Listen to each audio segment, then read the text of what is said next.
ദൈവത്തിന് മഹത്വം. നമ്മുടെ പ്രതിദിന ആഹാരം ഡിസംബർ 5. പ്രതിദിന ആശ്രിതത്വം. ഞങ്ങൾക്ക് ആവശ്യമുള്ള ആഹാരം ഇന്ന് തരയണമേ. മത്തായിയുടെ സുവിശേഷം 6-ാം അധ്യായം 11-ാം വാക്യം. ഒരു ദിവസം രാവിലെ ഞങ്ങളുടെ ഇളയ കുട്ടികൾ നേരത്തെ എഴുന്നേറ്റ് പ്രഭാത ഭക്ഷണം ഉണ്ടാക്കാൻ തീരുമാനിച്ചു.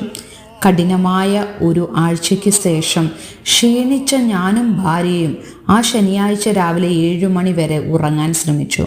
പെട്ടെന്ന് ഒരു വലിയ ശബ്ദം കേട്ടു. കട്ടിലിൽ നിന്ന് ചാടി എഴുന്നേറ്റ് താഴെ കൂടിയ ഞാൻ കണ്ടത് തകർന്ന പാത്രവും തറയിലുടനീളം ചിതറിക്കിടക്കുന്ന ഓട്സുമാണ്. ഞങ്ങളുടെ 5 വയസ്സുകാരൻ ജോനാസ് തറയിൽ നിന്ന് അത് തൂത്തെടുക്കുവാൻ തീവ്രമായി ശ്രമിക്കുന്നു. എൻ്റെ കുട്ടികൾക്ക് വിശക്കുന്നുണ്ടായിരുന്നു. എങ്കിലും അവർ സഹായം ചോദിക്കേണ്ടതില്ലെന്ന് തീരുമാനിച്ചു. ആശ്രിതത്വത്തിൽ എത്തുന്നതിനു പകരം അവർ സ്വാതന്ത്ര്യം തിരഞ്ഞെടുത്തു. ഫലം തീർച്ചയായും ഒരു പാചക ആനന്ദമായിരുന്നില്ല.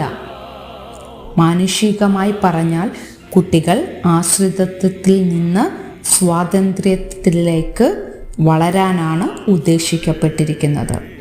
അതേസമയം ദൈവവുമായുള്ള നമ്മുടെ ബന്ധത്തിൽ പക്വത എന്നാൽ സ്വാതന്ത്ര്യത്തിൽ നിന്ന് അവനിൽ ആശ്രയിക്കുന്നതിലേക്ക് നീങ്ങുക എന്നതാണ്.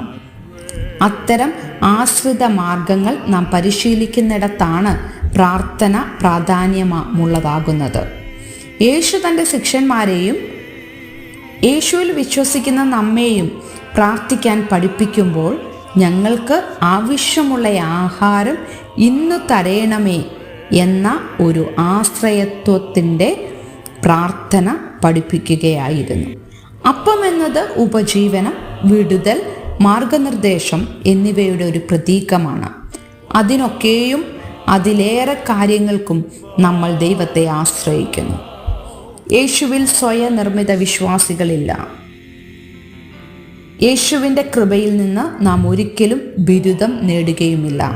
നമ്മുടെ ജീവിതത്തിലുടനീളം സ്വർഗസ്ഥനായ നമ്മുടെ പിതാവിനോട് പ്രാർത്ഥിക്കുമ്പോൾ ആശ്രയത്വത്തിൻ്റെ ഭാവം സ്വീകരിച്ചുകൊണ്ട് നമുക്ക് എല്ലായ്പ്പോഴും നമ്മുടെ ദിവസം ആരംഭിക്കാം. ചിന്തിക്കുക, നിങ്ങൾ ഇന്ന് പ്രാർത്ഥിക്കുന്നത് എന്തപ്പത്തിനു വേണ്ടിയാണ്? നിങ്ങൾ ദൈവത്തെ വിളിക്കുമ്പോൾ ദൈവത്തിലുള്ള നിങ്ങളുടെ ആശ്രയം എങ്ങനെയാണ് വെളിപ്പെടുത്തുന്നത്? ദൈവത്തിന് മഹത്വം.